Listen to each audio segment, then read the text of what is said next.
आप सिनेरियो एक मिनट सुना दोगे? जी जी sir. You are an obstetrician working in a busy clinic. You are seeing a 32-year-old lady, Mrs. ABC, who has had three consecutive trimester miscarriages in the past 2 years. She is seeking advice about her next steps, the likelihood of having a successful pregnancy in the future.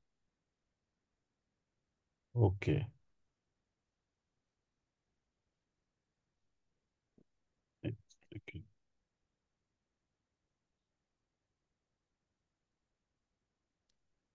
तो shall we start? Yes, sir. जी बेटा चलो। अस्सलाम वालेकुम. मेरा नाम doctor Kashmala है. मेरा ताल्लुक गानी की शोबे से है. क्या मैं आपका नाम और आपकी तालीम जान सकती हूँ? आमना जी नाम है, और मैं ग्रेजुएट हूँ। आमना, ठीक है. आमना, जैसे कि मैं देख सकती हूँ कि आप 32 साल की हैं और आपके पहले 3 माह में आपके मिसकैरेजेस हो चुके हैं. मुझे बहुत अफसोस है. मैं आपके आज आपके मसले के बारे में डिस्कस करूंगी, मुआयना भी करूंगी और चंद टेस्ट भी कराऊंगी. उम्मीद है आप तावन करेंगी. आपकी शादी को कितना अर्सा हो गया? 2 साल हो गए। ठीक है. आपकी आखिरी माहवारी कब आई थी? महावारी कोई 10 डेज पहले। ठीक है. आपकी ये कजन मैरिज है? नहीं। ठीक है. अच्छा, जो आपके 3 मिसकैरेजेस हुए हैं उनमें दिल की वो आपके हमल खुद ब खुद हुए हैं या दवाई से? सॉरी मुझे समझ नहीं आई। वो आपके हमल खुद ब खुद हुए हैं या दवाई से? खुद ब खुद हो गए थे। ठीक है. नेचुरल। अच्छा, उनमें दिल की धड़कन आपकी बनी हुई थी? दो में आई थी, एक में नहीं आई थी। ठीक है. उसमें उन हमल में आपके वो खुद ब खुद जाए हुए हैं या दवाई से जाए हुए हैं या सफाई करवाई थी?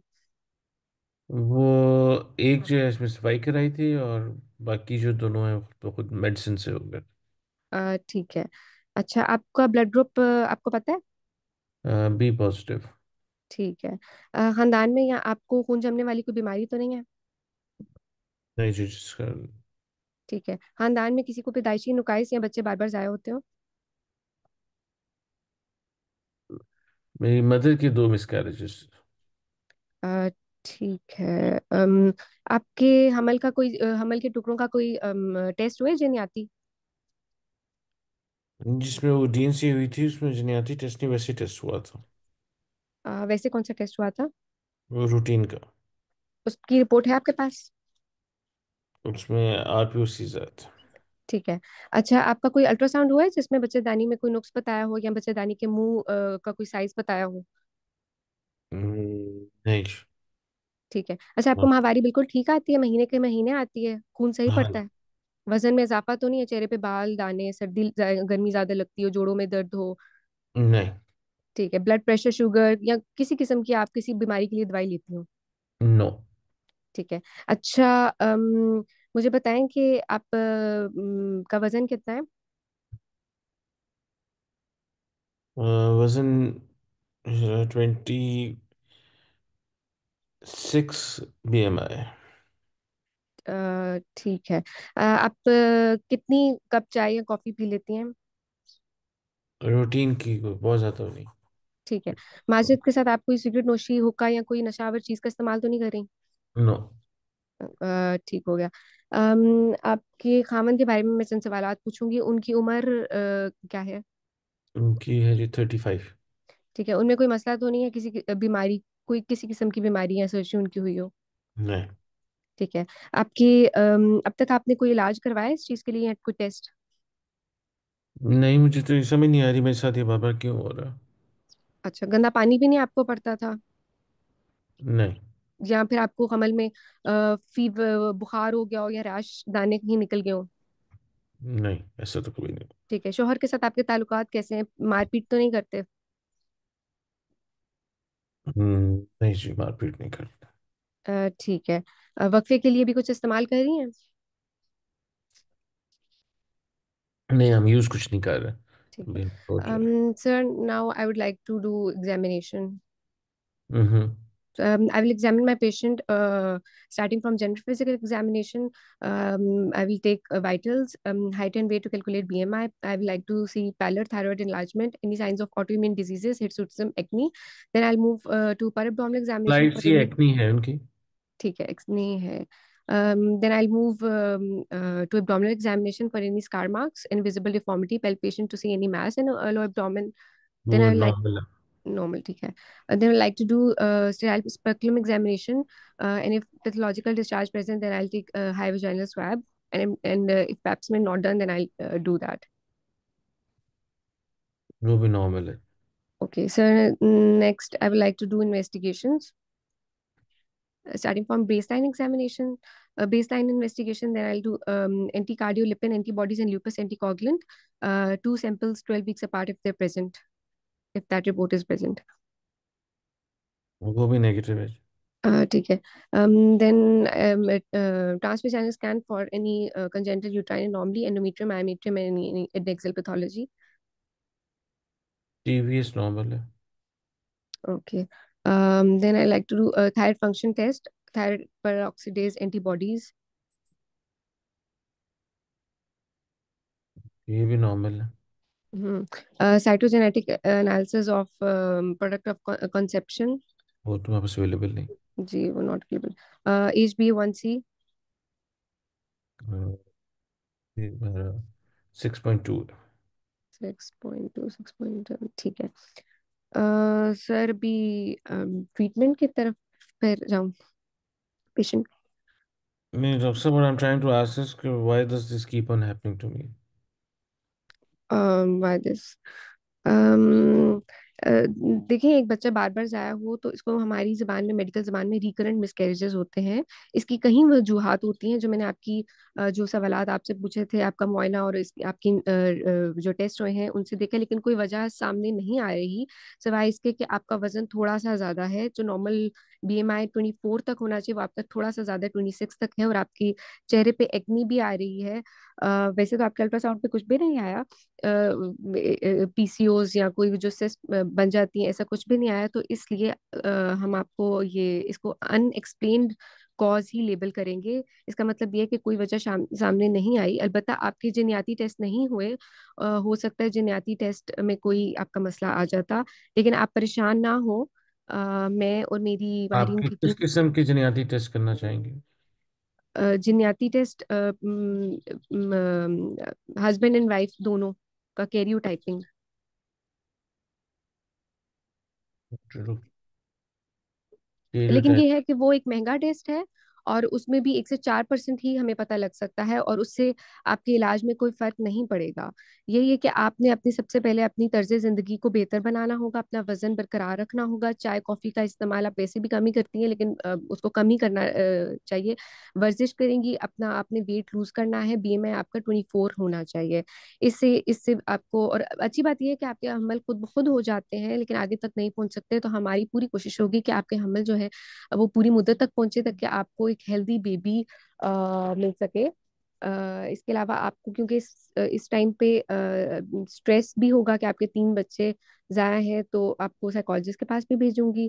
जैसे ही आपका हमल होगा, आपने नेक्स्ट टाइम हमारे पास अर्ली बुकिंग करानी है, ताकि आपको खून पतला करने वाली गोली भी दी जाए और एक तो अगली दफा प्रोजेस्टेरॉन. ठीक हो जाएगा? आप हम मैं नहीं चाहता मैं दोबारा मिसकैरेज हो। हम्म, इसीलिए आपको खून पतला करने वाली गोली भी दी जाएगी, और प्रोजेस्टेरॉन के सप्लीमेंट्स भी दिए जाएंगे. तो उससे फिर दोबारा नहीं होगा? मुझे तो पिछली बार भी पता नहीं उन्होंने कौन सी दवाइयाँ दी थी। आपको कौन सी दवाइयाँ दी थी? आपको खून पतला करने वाली कोई दवाई दी थी, या कोई टीका आपको लगता हो? मल्टीपल कुछ, काफी कुछ दिया था उन्होंने। मुझे अच्छा. कुछ एक एक और नहीं। तरीका है. एक और तरीका है, वो थोड़ा सा महंगा तरीका है. उसमें ये होता है, PGT उसको कहते हैं. उसमें यह है कि IVF के साथ आपके जिनियाती पहले टेस्ट कराए जाएंगे, दोनों के. जो आपके अच्छे वाले होंगे, जिन बगैर किसी नुक्स के, उनको आपस में टेस्ट ट्यूब के थ्रू अंडा और हस्बैंड के जराजूम में मिला के उसको फिर किया जाएगा. आपको उससे हमल होगा. जी समझ नहीं आई जी कि किस तरह होगा हमारे। PGT टेस्टिंग होती है. उसमें क्या कहते हैं, उसमें जो नुक्स वाला नहीं होगा, आपका अंडा और जरासूमा, उसको टेस्ट ट्यूब में मिलाकर फिर आईवीएफ के थ्रू आपको ट्रांसफर किया जाएगा एम्ब्रियो। ओके। हम्म, और उससे फिर प्रेगनेंसी ठीक हो जाएगी? अम, हाँ जी, बगैर किसी तो जिनियाती मसले की होगी तो प्रेगनेंसी हो जाएगी। और उसमें भी अगर ज़ाया हो गया तो फिर डॉक्टर साहब? फिर फिर नहीं, sorry sir, I don't no. चलो, ऑलमोस्ट हमारे 10 मिनट्स पूरे हो गए। जी सर।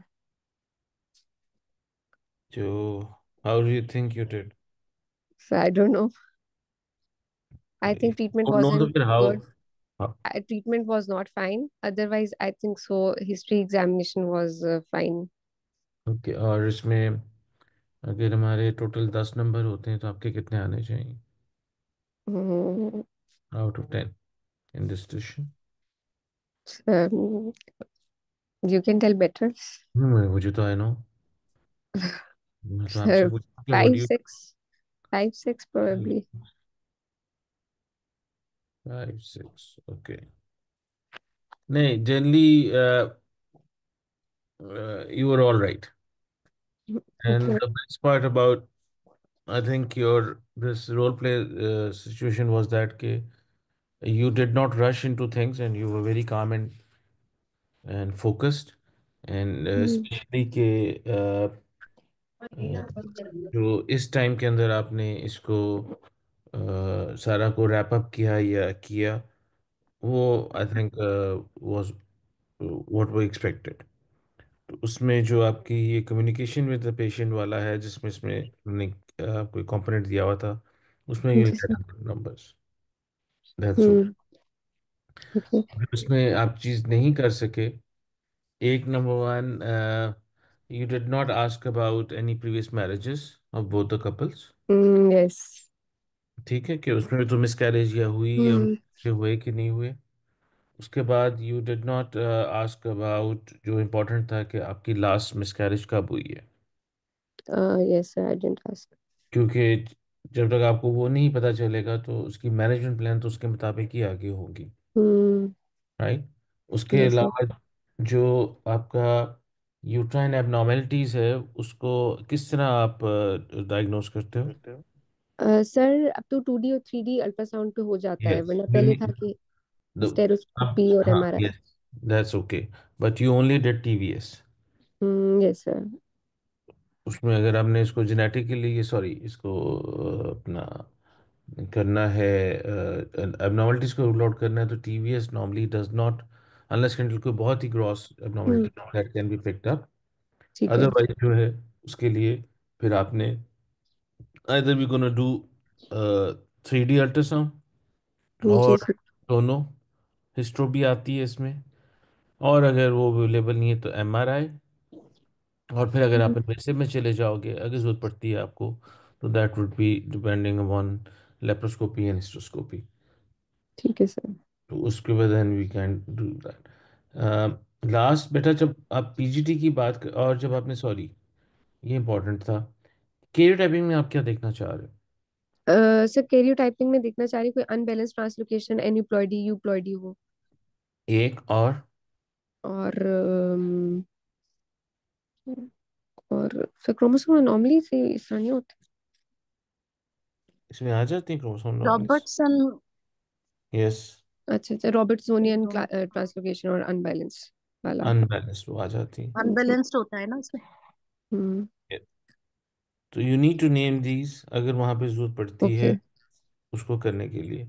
ठीक है। और थोड़ा सा, बिकॉज आपका ये मिस कैरेज और इसका ट्रीटमेंट और मैनेजमेंट का प्लान है, इसमें initially the social economic status को भी आपने पहले थोड़ा सा रिव्यू करना जी। है। ठीक है सर। वो करके ही फिर देन हम पहुंच तो गए पीजीटी तक, लेकिन पीजीटी की डिसीजन करनी है नहीं करनी, वो that will be depending upon कि नंबर वन, ऑफ कोर्स, उसकी अफोर्डेबिलिटी भी उसमें आ जाती है। जी सर। उसके सर बाद में।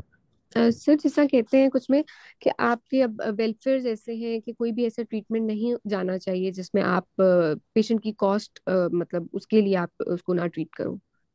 आपकी बात एग्री है, लेकिन बेटा यू अपने अपने सोशल सर्कमस्टांसिस के साथ करते हो। इम्तिहान में तो यस दे विल से कि यू हैव एवरीथिंग, हम्म। वहाँ पे तो आप कर सकते हो। लेकिन जब भी practically speaking, once you come in with your patient, I don't know कि वेयर यू कम फ्रॉम, अपना सॉरी, आपने अपनी ट्रेनिंग कहाँ से की है, लेकिन हमारे पास जो सर्विसेज हॉस्पिटल में पेशेंट आते थे भी, हम उनको आउटराइटली तो पीजीटी इन 3 मिस कैरेजेस ऑफर तो नहीं कर सकते थे। जी सर। और तीसरा, जो सिर्फ केरियो टाइपिंग के ऊपर तो हम वी कैन नॉट डिसाइड यहाँ, यस उस पर अगर डिटेक्ट हो जाता है तो ठीक। और दूसरा, जब आपने इसको एक्सप्लेन करना है पीजीटी को, हम्म। वो इस शॉर्ट टाइम के अंदर, जो आई बिलीव के हम जिस लैंग्वेज में बात कर रहे थे उसमें द इजीएस्ट वे के जी को, वो एक टेस्ट ट्यूब बेबी का प्रोग्राम है, जिसमें जी वो सर।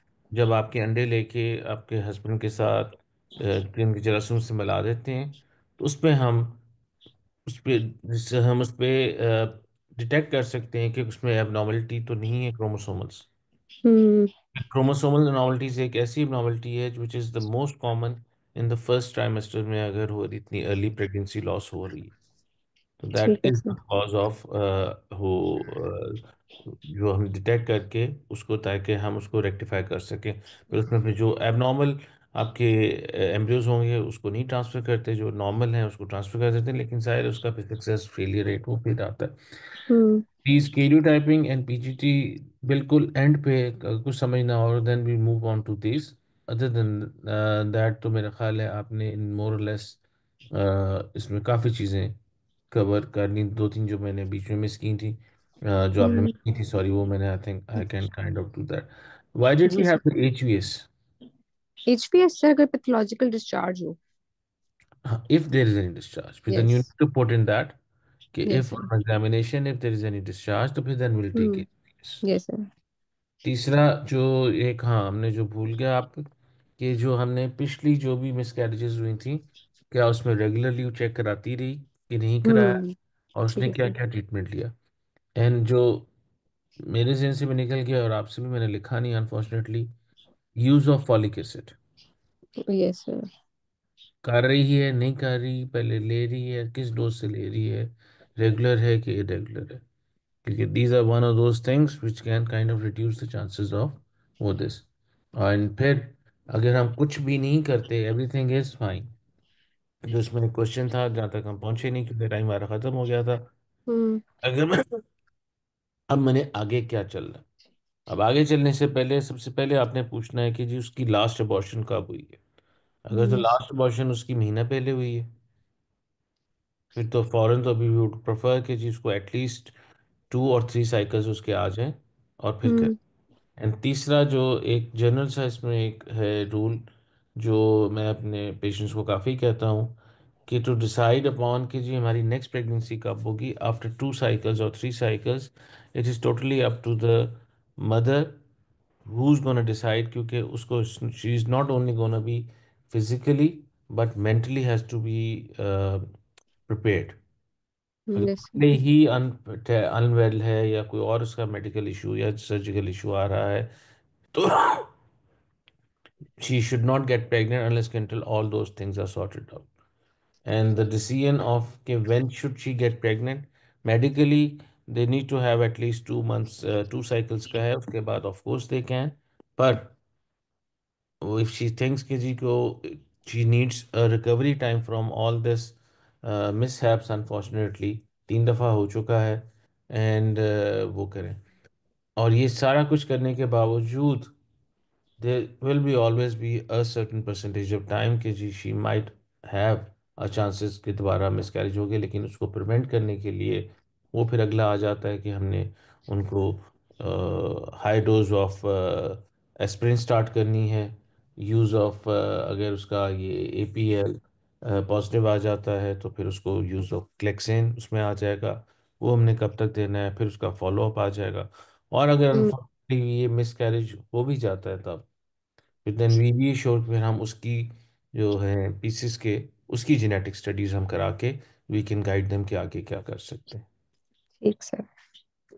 तो this kind of holds up into kind of this, लेकिन इसमें एक बात प्रॉब्ली जो हम कह सकते हैं कि व्हाट इज द नॉर्मल, वैसे अगर मैं पूछूं आपसे कि रिकरेंट सॉरी मिसकैरेज होने का नॉर्मल चांसेस कितना होता है in any patient who becomes pregnant? 10%। The 10 to general incidence of miscarriage. इससे ज्यादा ही होता है वैसे। ज़्यादा कितना होता है? I think 10 to 15%।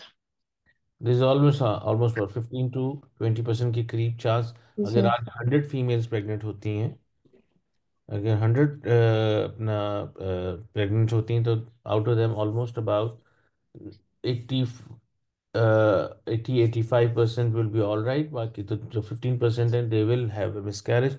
और मेजोरिटी एक ऐसी भी होती है जिनको पता ही नहीं चलता कि वो प्रेग्नेंट है। हम्म। वो ओवरव्यू एंड थोड़ी सी देर के बाद उनकी, इनको हम वो कहते हैं केमिकल प्रेगनेंसीज होती हैं, और फिर देन दिल लूज। और यस इवन सर। अगर 2 दफ़ा भी हो जाए तो मिसकैरेज का चांस फिर कितना हो जाता है? अगर इट्स 2 दफा हो तो फिर सेम ही रहता है sir. It's remains the same, hmm. That's the ridiculous part. हम्म।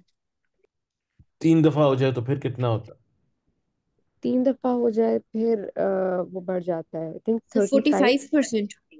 नहीं, 45 मेरा ख्याल, आई थिंक ज़्यादा, फिर 30, sorry, it goes up to from 15 to 30%। हम्म। 30 के करीब चला जाता है। तो दीज आर द फिगर्स जिसमें आप उसको, आप 30% के बारे में नहीं बताओगे, उसको 70% में फोकस करोगे कि अगर हम कुछ भी नहीं करते, सब कुछ आपका रिपोर्ट्स अगर आपकी ठीक आ जाती हैं, तो फिर भी आपका 70% चांसेस हैं कि we should be all right. Yes sir. These are statistically करोगे तो, आप बात करोगे तो मे बी थोड़ी सी उसको she can calm down and से कि जी करें। एंड ऑफ कोर्स कोई भी मेडिकल जो हमारी है मैनेजमेंट या कोई प्रोसीजर्स, उसमें you can not give 100% guarantees और श्योरिटी कि जी नहीं जी हम अगली, लेकिन हम उसे कहेंगे जी हम आपको सपोर्ट के लिए वो करके। एंड इफ़ यू थिंक, बीच में आपने थोड़ा सा बीच में जिक्र किया था कि अगर उसको साइकोलॉजिकली सपोर्ट या उसकी हेल्प की चाहिए, हम्म। तो उसके बिफोर शी गेट्स प्रेग्नेंट, तो हम उसको बिहेवियर साइंसेस के डॉक्टर्स के साथ से ओपिनियन भी ले लेंगे yes sir. If she needs any kind of hmm. Help. बाकी तो आई थिंक वो, और इसमें अगर इसमें, हाँ, कई बार हम इसमें हस्बैंड का सिम एनालिसिस भी करा सकते हैं, क्योंकि उसमें अगर अपना मॉर्फोलॉजी के लिए कोई चीज़ें अगर उसकी ज़्यादा ख़राब हैं, तो उसके लिए भी हम उसको मल्टीवाइटामिन और ये दिया जा सकता है। सर लेकिन और उसमें तो वो कंसीव ही नहीं करेगा ना, अगर नहीं बेटा, कई मोफोलॉजी। बार एबनॉर्मल स्पर्म ज़्यादा हो तो फिर उसमें हम्म। भी चांसेस कि वो आप वर्कअप करने के लिए उसमें भी वो ऐड ऑन कर सकते हैं सिम ठीक एनालिसिस। है सर। अदर देन दैट कोई और क्वेश्चन अगर आप लोगों का है? सर अगर ये क्या कहते हैं एप्ला जो है वो पॉजिटिव आ जाते हैं उसके, तो हम्म। उसमें हम लोगों ने ये तो सिर्फ 2 ही ट्रीटमेंट होंगे ना, एस्पिरिन और हेपरिन। एस्पिरिन एंड हेपरिन या क्लेक्सिन, लो मॉलिक्यूलर भी दे सकते हो। और वो यूपीटी पॉजिटिव से ही हमने देनी है या एफसीए पॉजिटिव नॉर्मली से? मैं जो आई थिंक कि जो एस्पिरिन है वो तो आप you can start as early as possible. और हम्म। उसमें एस्पिरिन भी जो आपकी है वो 75 नहीं 150 मिलीग्राम है, और वो भी एट नाइट टाइम इकट्ठे, इट्स नॉट ठीक वीक। है। वो अपने इकट्ठे देनी है इन द नाइट टाइम।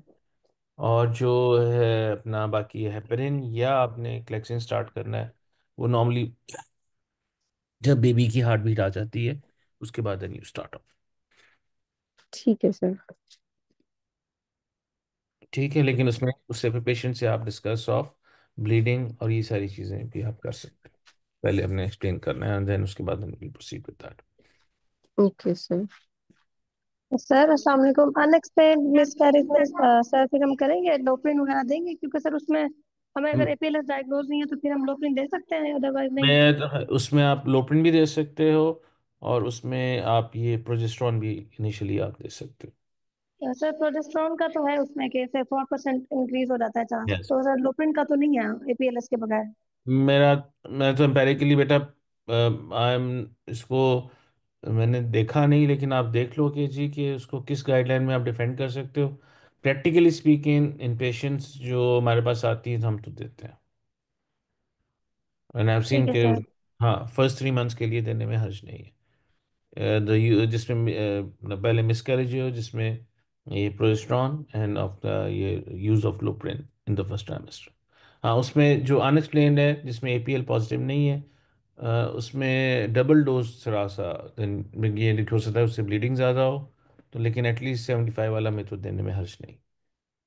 लेकिन इसको फॉर एग्जाम पर्पसेस इसको प्लीज़ जाके चेक कर लेना आप। जी सर ठीक है। हम्म। सर और रिकरेंट मिसकैरेज की गाइडलाइन में तो ये यूपीटी पॉजिटिव आने से लेकर 34 वीक्स तक लिखा हुआ है। सर जो क्या चीज़? नई गाइड, सर ये हमें देना कब तक है, लोप्रिन और लो मोलिकुलर मेटाप्रिन? देखो, अगर यूपी एपीएल उसका पॉजिटिव है, फिर तो आप वो लेके जाओगे 34 वीक्स तक। जी सर 34 वीक्स तक लिखा है। ठीक है हाँ, सर। अगर वो पॉजिटिव आता है फिर तो 34 वीक्स तक आप उसको लेके जाओ। सर लोप्रिन तो अस्सलाम टिल वालेकुम डिलीवरी सर। मेंशन्ड है। Supreme loprin till delivery. For ये किस किस किस सिनारियो में? एपीएलएस के सिनेरियो में।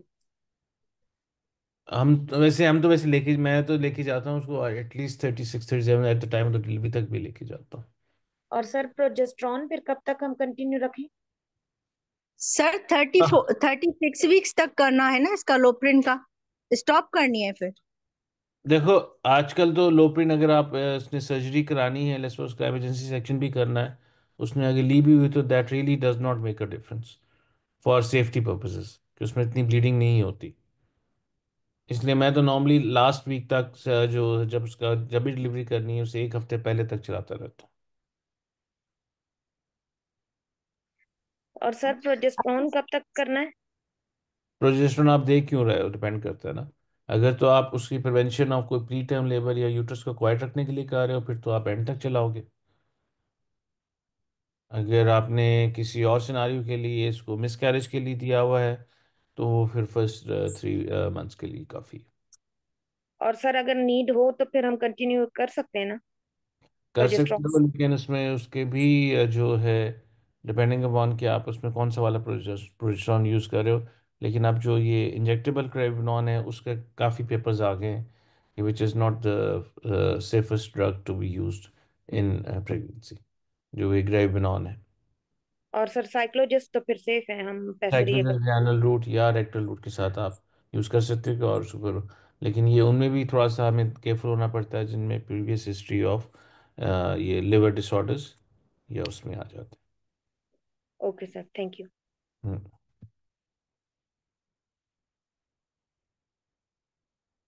और अगर किसी का क्वेश्चन है तो बताओ बेटा, अगर if it is cover. Sir जी। सर एपीएलएस में 150 मिलीग्राम है एस्प्रिन की डोज। जी बेटा, सॉरी आवाज़ नहीं कर रहा। सर एपीएलएस में 150 मिलीग्राम है 150 एस्प्रिन की डोज। OD okay sir. दोनों इकट्ठी लेनी, क्योंकि हमारे पास आती ठीक है 75, थैंक यू सर। हमारे पास आती 75 है, तो ये 150 आपने रात को उन्होंने लेनी। सर लेकिन गाइडलाइन में 75 ही लिखा हुआ है, जो रिकरेंट मिसकैरेज की गाइडलाइन है उसमें 75 लिखा हुआ है। बेटा, अब तो हम ये तो रिकमेंडेड है पीरियड में, तो ये तो अब देख लो। लेकिन अब तो उसको डबल डोज पे ही देते हैं काफ़ी अरसे से।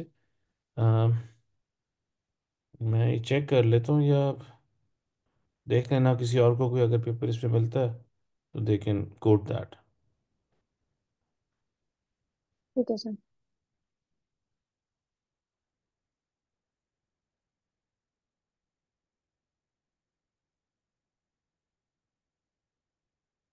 ये जो ट्रीटमेंट ऑप्शंस पर एक्सप्लेन, फ्रीक्वेंट प्रेगनेंट लॉस, एक तो लाइफ स्टाइल मॉडिफिकेशन है, फिर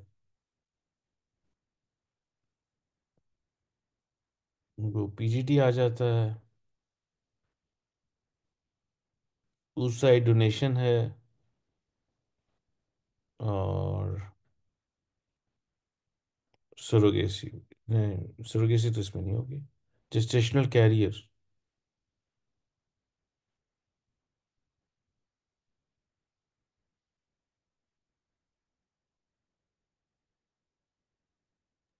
फिर ये तो आपके सर हमारे ये पास। पीजीडीएफ की कॉस्ट कितनी है उसकी? बेटा पीजीटी की almost cost goes up to PGD 10 lakhs। तो सर एक अफोर्ड कर सकेंगे पेशेंट? बेटा जो कर सकेगा वो कर लेगा। इसीलिए तो उसको आप उसको सोशियो इकोनॉमिक स्टेटस देखने के बाद ही उसे एडवाइस करोगे ना।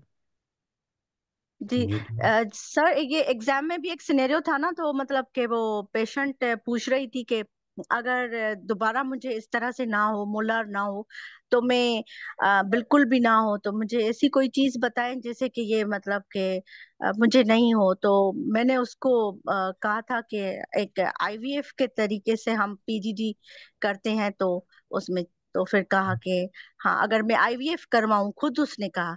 तो मैंने कहा हाँ उसमें आप पीजीडी करवाएंगी तो फिर वो नहीं होगा, बाईपास हो जाएगा वो। तो सर ये तो हम थ्योरेटिकली, लेकिन ये किस तरह से मतलब कि उसको बाईपास करेंगे? बेटा उसमें फिर आपका जो उसकी क्रोमोसोमल स्टडीज हो जाती है ना, वो तो डिपेंड करता है कि कि जो मोलर है वो क्यों हो रहा है। अगर तो जेनेटिक रिलेटेड है तो उसमें या उसमें क्योंकि आप जो स्पर्म्स उठाते हो या जो एग्स देखते हो उनका आप मॉर्फोलॉजी वैसे देख लेते हो, फिर उसमें उसके चांसेस कम हो जाते हैं। लेकिन वो 100% बाईपास नहीं हो सकता। अच्छा। हाँ, ठीक इसमें है सर। 100% बाईपास नहीं हो सकता, लेकिन चांसेस डेफिनेटली कम इम्प्रूव हो जाते हैं। सर रिकरेंट ठीक मिसकैरेज में पीजीटी से करें कंसीव, या फिर पीजीटी के बाद मतलब आईवीएफ करवाएं, या फिर है। नेचुरल कंसेप्शन से?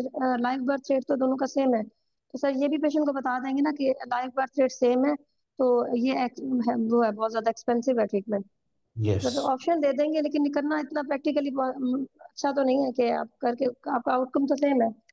नहीं, आउटकम बेटा बिल्कुल सेम है, लेकिन उसमें थोड़े से मेरा ख्याल है कि इसके अब जो नए पेपर्स आ रहे हैं जिसमें हम ये फ्रोजन ट्रांसफर सारा कुछ कर रहे हैं, उसमें भी थोड़ा सा आउटकम हमारा बेहतर होता जा रहा है स्लाइटली। तो लेकिन सर फिर दैट इज। अनएक्सप्लेन में ये ऑप्शन उसको देंगे, फिर हम अनएक्सप्लेन में, जी मतलब बिल्कुल। जिसमें आ जाए, यस। जिसमें सर आ जाए कि क्रोमोसोम का कोई मसला है, प्रॉब्लम है, तो उसमें तो दें, लेकिन जो अनएक्सप्लेन है उसमें भी फिर देंगे। उसमें यू कैन डिस्कस कि जी आपकी इतने हो चुके हैं, अब हमारे पास आगे ऑप्शंस के अंदर ये है कि अगर आप विलिंग है and you can afford it, तो फिर of course that you can give it a try. It's also थोड़ा सा ना बेटा उसमें फिर वैल्यूएशन करने के लिए कि उसकी लास्ट अबॉर्शन और कितना अरसा हो गया है। तब हो सकता है कि वो आके 2 साल से वैसे ही ट्राई कर रही है और कंसीव ही ना कर रही है। तो it is can't I cannot just say, या यू कैनॉट जस्ट से कि हम सबको ये दे देंगे, लेकिन उसमें पेशेंट की वैल्यूएशन करके उसके बाद देन यू डिसाइड कि इसको ज़रूरत है कि नंबर वन अफोर्डेबिलिटी के अलावा भी देन यू हैव टू सी कि उसकी सर्कमस्टांसिस सारे क्या चीज़ें हैं कि वो करने के बाद। एंड जिस तरह मैंने पहले भी आपको कहा कि अगर हम ये कर भी लेते हैं, दैट डज नॉट प्रूव कि इसकी ज़रूर राइट रेट हो सकती है। हो सकता है आगे जाके अभी 12 वीक्स पे इसकी 3 मिसकैरेजेस हुई हैं, हम आईवीएफ करते हैं तो उसको आगे प्रीटर्म लेबर हो जाए या सर्वाइकल इनकॉम्पिटेंस की वजह से दोबारा इसका एक्सपेल हो जाए या कुछ और प्रॉब्लम हो जाए, एब्रप्शन हो जाए, तो उसकी गारंटी तो कोई नहीं दे सकता कि जी इवन आफ्टर आईवीएफ करने के बाद ये सारी चीज़ें आपकी ठीक हो जाएंगी।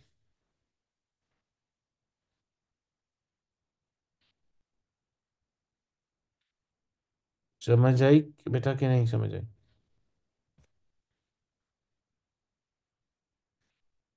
आवाज़ आ रही कि फिर नहीं आ रही आप सबको किस? आ रही है सर। आ रही। ओके। जी सर। ठीक। और कोई क्वेश्चन इसके बारे में? If you have no questions then I say. Sir sir history indicated sir class जो है वो उसमें हम लोगों को वो तो नहीं करना, क्या कहते हैं, डीबीएस तो नहीं करेंगे ना, सिर्फ हिस्ट्री इंडिकेटेड ही हम लगा देंगे एट 14 वीक्स। मतलब जिसके बल कहने के मतलब है कि जिसकी प्रीवियस इतनी स्ट्रांग हिस्ट्री है कि जिसमें पहले उसको जी प्रॉब्लम सर। हो गया है, हम्म। और इवन अगर सर्वाइकल लेंथ भी उसकी नॉर्मल आ जाती है, हाँ जी। मैं तो लगा दूँ rather ठीक। than waiting and she again heading up there, जिसका इस तरह है मैं तो उसको ज़रूर लगा दूँ। और ठीक। Sir 14 weeks. प्रोजेस्टेरोन? सॉरी, इसमें सबसे इंपॉर्टेंट बात ये है कि इसमें लगाना लगाना इंडिकेटेड तो ज़रूर है। We will discuss with the patient, give her the pros and cons hmm. Directly लगाने के, देन विल डिसाइड कि हमने करना है कि नहीं करना। ओके सिर्फ सर। आप, क्योंकि आजकल तो आप ज़रूरी नहीं कि नहीं कर सकते, लेकिन जो ग्रे एरिया में है आपको आगे जी हम डिस्कस करेंगे अपने पेशेंट के साथ कीजिए कि इफ रिक्वायर्ड, लेकिन रिकमेंडेड है कि मेरी चॉइस है कि हम लगा दें। और सर ओके। प्रोजेस्टेरॉन भी हम दे सकते हैं अगर उसको ये तो कहा था प्रीटर्म को अपना उसको प्रिवेंट करने के लिए उसकी इंडिकेशन तो है। एम्पेरिकली दे सकते हैं। हाँ बिल्कुल दे सकते। ये आप मुझसे एग्जाम का पूछ रहे हो कि प्रैक्टिकल बात पूछ रहे हो? सर एग्जाम का। एग्जाम का दिन अगर आप कुछ भी इस तरह की बात बोलोगे तो then you need to have some उसकी जो उसका कहाँ पे लिखा हुआ लिटरेचर का प्रूफ आपको साथ देना पड़ेगा। सर वैसे गाइडलाइन में अब लिखा हुआ है कि आप प्रोजेस्टेरॉन, पहले सिर्फ था कि जिसको ब्लीडिंग होती है जिस पेशेंट को, उसको आप प्रोजेस्टेरॉन दे सकते हो, लेकिन अभी रिसेंटली यही है कि आपने देना है उसको, आप एम्पेरिकली दे सकते हो micronized vaginal progesterone. Progesterone specially जिस पे क्योंकि देखो this progesterone is given for prevention of preterm labour. Hmm. ये आपका यूट्रस को क्वाइट रखने के लिए है कि जो उसमें रेगुलर कॉन्ट्रैक्शंस ना आए जिससे वो लेबर में चली जाती ठीक। है। This progesterone is not for the first trimester जिसमें वो स्पोर्ट ऑफ द प्रेगनेंसी के लिए। ठीक सर। ये रोल उसका उस पर फिर आके आप उसको जस्टिफाई कर सकते हो। और आईवीएफ में तो हम इसलिए देते हैं क्योंकि हमने ओवरीज को नॉक डाउन किया होता है, उसमें रिक्वायरमेंट होती है of higher use of progesterone ताकि मेक श्योर कि प्रेगनेंसी हमारी ठीक चले for the first 3 months.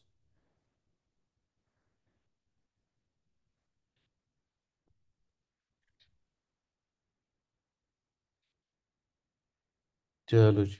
Sir 16 weeks तक देंगे या फुल प्रेगनेंसी में प्रोजेस्टेरॉन देंगे फिर? बेटा प्रोजेस्टेरॉन अगेन मैं पूछ रहा हूँ फिर आपने देना क्यों?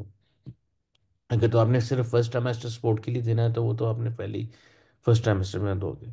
अगर आपने उसको प्रिवेंशन और प्री टर्म के लिए देना है फिर आप उसको एंड तक लेके जाओ।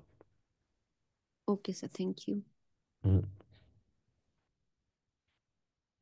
सर तो फिर इसमें डायग्नोसिस क्या बना? ये जो सिनेरियो था इसमें अनएक्सप्लेन्ड रिकरेंट ही हुआ हाँ क्योंकि मैंने या? कोई ऐसी चीज़ उनको उसमें पॉजिटिव की नहीं।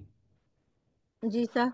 हमने कोई पॉजिटिव इसमें कोई चीज़ नहीं थी दैट दिस वाज हाँ हाँ। Basically scenario of unexplained recurrent miscarriages.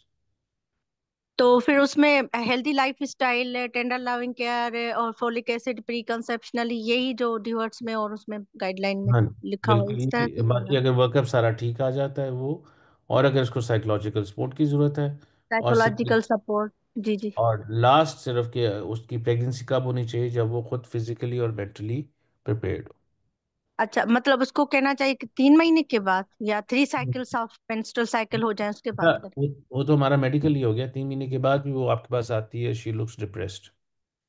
हाँ, ज्यादातर डिप्रेस्ड होती हैं, कहती है हाँ हमें तो जल्दी उसको फिर बच्चे बचा। डिप्रेशन के अंदर वो अगर प्रेगनेंसी होगी दोबारा उसका मिसकैरेज होने के चांसेस फिर बढ़ते जाते हैं। ठीक उसको है, प्रिवेंट थैंक यू करने सर। के लिए, हाँ उसको प्रिवेंट करने के लिए उसने जब भी प्रेग्नेंट होना है she should be physically mentally fit enough to take that next 9 months ताकि वो आराम से आ जाए। सही। Thank you sir. चलो।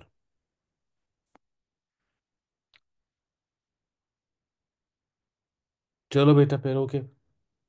Thank you very much and then thank you good sir. Luck. Thank you sir. Thank you. Imran है अपना जी सर, मैडम जी? क्लास जी सर। चलो ठीक। Okay. Thank you sir. Thank you बेटा।